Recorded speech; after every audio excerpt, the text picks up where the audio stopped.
Here, try this. Lovely. Dry as a bone. To the Unseen.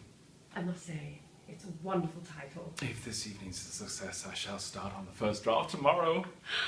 How extraordinary it is. What? Oh, I don't know. Being in right at the beginning of something, it gives one an odd feeling. Do you remember how I got the idea for The Light Goes Out? Of course I remember. We sat up half the night talking about it. She certainly came in very handy. I wonder who she was. And if she ever knew, ever recognised that description of herself. Oh, poor thing. Here's to her, anyhow. Have another? Darling, it's most awfully strong. Never mind. Used Elvira to be a help to you, when you were thinking something out, Every now and then, when she concentrated, but she didn't concentrate very often. I do wish I'd known her. I wonder if you'd have liked her. I'm sure I should. As you talk of her, she sounds enchanting. Yes, I'm sure I should have liked her because, I've never for an instant felt the least jealous of her. And that's a good sign. Poor Elvira. Does it still hurt when you think of her? No, not really. Sometimes I almost feel like it should. I feel rather guilty. I wonder if I died before you'd grown tired of me, if you'd forget me so soon. What a horrible thing to say. No, I think it's interesting. Well, to begin with, I haven't forgotten Elvira. I remember her very distinctly indeed. I remember how fascinating she was and how maddening. I remember how badly she played all games and how cross she got when she didn't win. I remember her gay charm when she had achieved her own way over something and her extreme acidity when she didn't.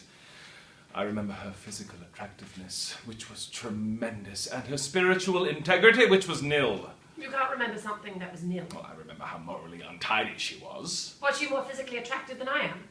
That was a very tiresome question, dear, and fully deserves the wrong answer. Oh, you really are very sweet. Thank you. And a little naive, too. Why? Because you imagine that I mind about Elvira being more physically attractive than I am. I should have thought any woman would mind, if it were true. Or perhaps I'm old-fashioned in my view of female psychology. Not exactly old-fashioned, darling, just a bit didactic. How do you mean? It's didactic to attribute to one type the defects of another type. For instance, because you know perfectly well that Elvira would mind terribly if you found another woman more attractive physically than she was, it doesn't necessarily follow that I should. Elvira was a more physical person than I. I'm certain of that. It's all a question of degree. I love you, my love. I know you do. But not the wildest stretch of imagination could describe it as the first fine, careless rapture. Would you like it to be? Good God, no! Wasn't that a shade too vehement? We're neither of us adolescent, Charles. We've neither of us led exactly prim lives, have we? And we've both been married before. Careless rapture at this age would be incongruous and embarrassing. I hope I haven't been in any way a disappointment, my dear. Oh, don't be idiotic. After all, your first husband was a great deal older than you, wasn't he? I shouldn't like to think that you'd missed out all along the line. There are moments, Charles, when you go too far. Sorry, darling. As far as waspish female psychology goes, there's a strong vein of it in you. I've heard that said about Julius Caesar. Julius Caesar's neither here nor there. Well, he may be for all we know. We'll ask Madame our colleague. You're awfully irritating when you're determined to be witty at all costs. Almost supercilious. That's exactly what Elvira used to say. I'm not at all surprised. I never imagined, physically triumphant as she was, that she was entirely lacking perception. Darling Ruth. There you go again. As I think I mentioned before, I love you, my love. Poor Elvira. Didn't that light, comradely kiss mollify you at all? You're very annoying, you know you are. When I said poor Elvira, it came from the heart. You must have bewildered her so horribly. Don't I ever bewilder you at all? Oh, never for an instant. I know every trick. Well, all I can say is that we'd better get a divorce immediately. Put my glass down, that's darling. She certainly had a great talent for living. It was a pity she died so young. Oh, poor Elvira. That remark is getting monotonous. Poor Charles, then. That's better. And later on, poor Ruth, I expect. You have no faith, Ruth.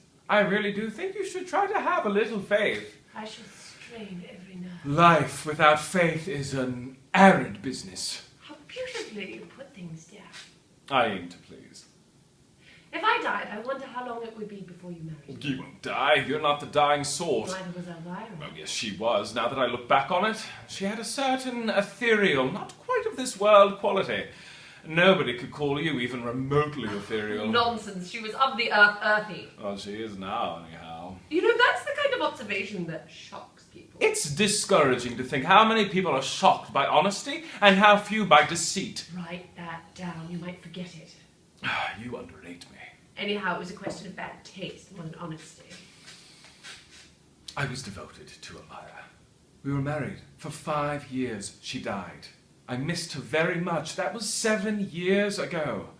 I have now, with your help, my love, risen above the whole thing.